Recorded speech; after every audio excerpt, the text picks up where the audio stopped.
journalism in the news. And now, news. Very fake news. I see a lot of excellent journalism being done. Give me the press. I'm not sure, to be honest. How can you ask a question when you don't know the press? He said that journalists make up stories and make up sources. As a journalist, I don't really like being the story here. Very fake news. And many of your compatriots had to change their reporting, and they had to apologize, and they had to correct. This is a golden age of journalism in a lot of ways. Mr. Biden, what flavor did you get? News. Alrighty. This is a good one. This is a really good one. It's not sound. It doesn't come from Brian Stelter. We took the day off from the Stelter. And this is actually from the Washington Post, where democracy died in darkness a long, long time ago. All right, so you guys, you know that Kamala Harris was in Chicago recently getting a snack / helping boost confidence in the vaccines, which according to all the reports that are out today with Johnson & Johnson, any sort of progress she made with boosting confidence has probably now declined. But that's okay. And a reporter asked Jen Psaki about it, and basically said, well, she's put in charge of the border where there is a massive, colossal crisis. Why hasn't she, gone there or maybe taken a question or two on it? And Jen Psaki and the person, I think it was a reporter from the New York Post, he said she was in Chicago at a bakery. And Jen Psaki's response was, well, she got a snack, which every American has the right to do. Or whatever, it was condescending and very Jen Psaki. Well, now, I don't want you guys to think that our vice president isn't working for us around the clock. Vice President Harris is making her mark on the Washington area crochet scene. When Vice President Harris visited a woman-owned yarn shop in Alexandria last month, she mentioned a little-known fact about herself that left the fiber arts community a bit giddy. The new vice president is a crocheter.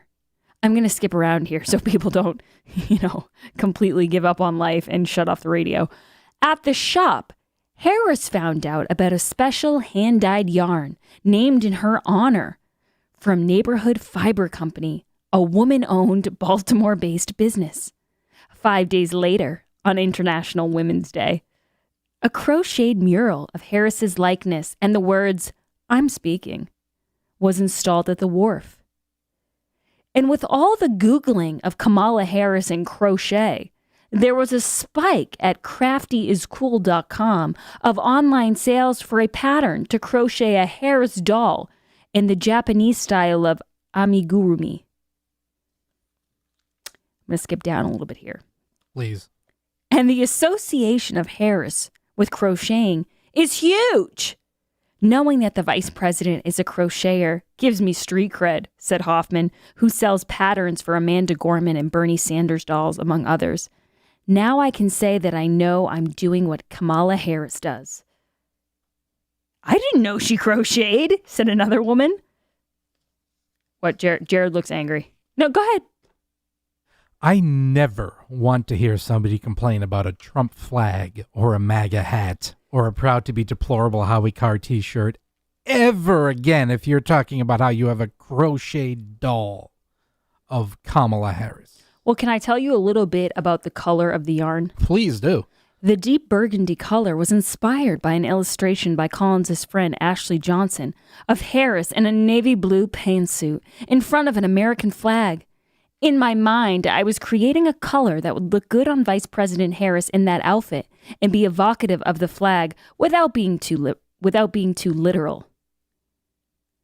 I was watching. Okay, yeah, I think we're good. But yeah, that is your hard-hitting journalism. Now, they never said one thing positive about Melania Trump, about Kayleigh McEnany, about Sarah Huckabee Sanders.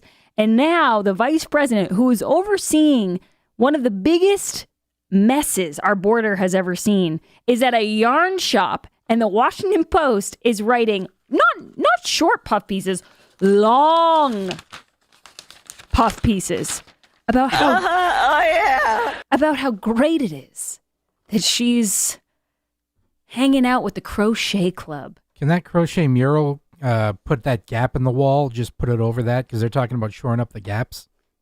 Well, I just we might have to run a contest. Like what? Remember when Donald Trump was Satan because he took his steak well done And he ate it with ketchup. and he ate it with okay, that there's some validity to eating steak with ketchup, but I don't care how people eat their steak.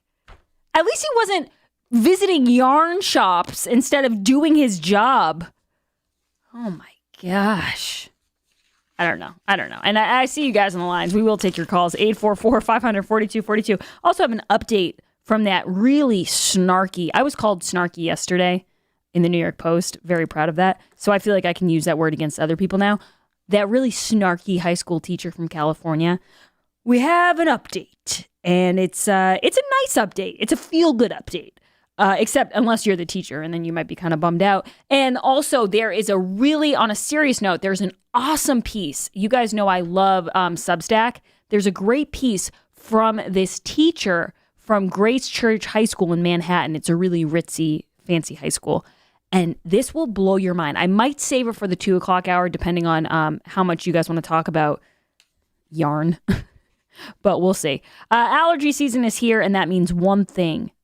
Jared Diglio is rather scratchy and grumpy, and his eyes are all watery, and he talks about his allergies a lot. yeah, this morning was a rough one when I walked outside. Inside, I'm fine because I have the Eden Pure Thunderstorm, which is a small device that you can plug into the wall. It doesn't require filters. There are no long cords. It's about the size of a computer charger. You plug it in, set the dial to your desired specifications, and it actually cleans and ionizes the air, getting rid of the allergens that are in there. So when I'm inside, I can breathe fine. But when I walked outside, the pollen, oh man, it hit me like a ton of bricks. But the cool thing is I can actually, if I want to, and I may do this, take it out of the house, put it in my car through the charging port there, and I can run it in my car. So my car, while I'm driving to work, I can be allergy-free everywhere. And if you don't have allergies, not to rub it in, Jared, I don't really get bad allergies, but it works great for pet smells, kitchen smells, musty basements, all that good stuff. And right now, you can get the Thunderstorm at the lowest price available. Just use code word GRACE and you will save an additional $10 off the sale price and get free shipping. Go to EdenPure.com, click on the radio banner, and put in code word GRACE at checkout. That's EdenPure.com, radio banner, and code word GRACE. With the Eden Pure Thunderstorm, your problem rooms will no longer be a problem. We'll be back on the other side with a few of your calls. Do not go anywhere. This is the Grace Curley Show. You can call her late for dinner. Just don't call her Gracie. It's the Grace Curley Show. This hour of the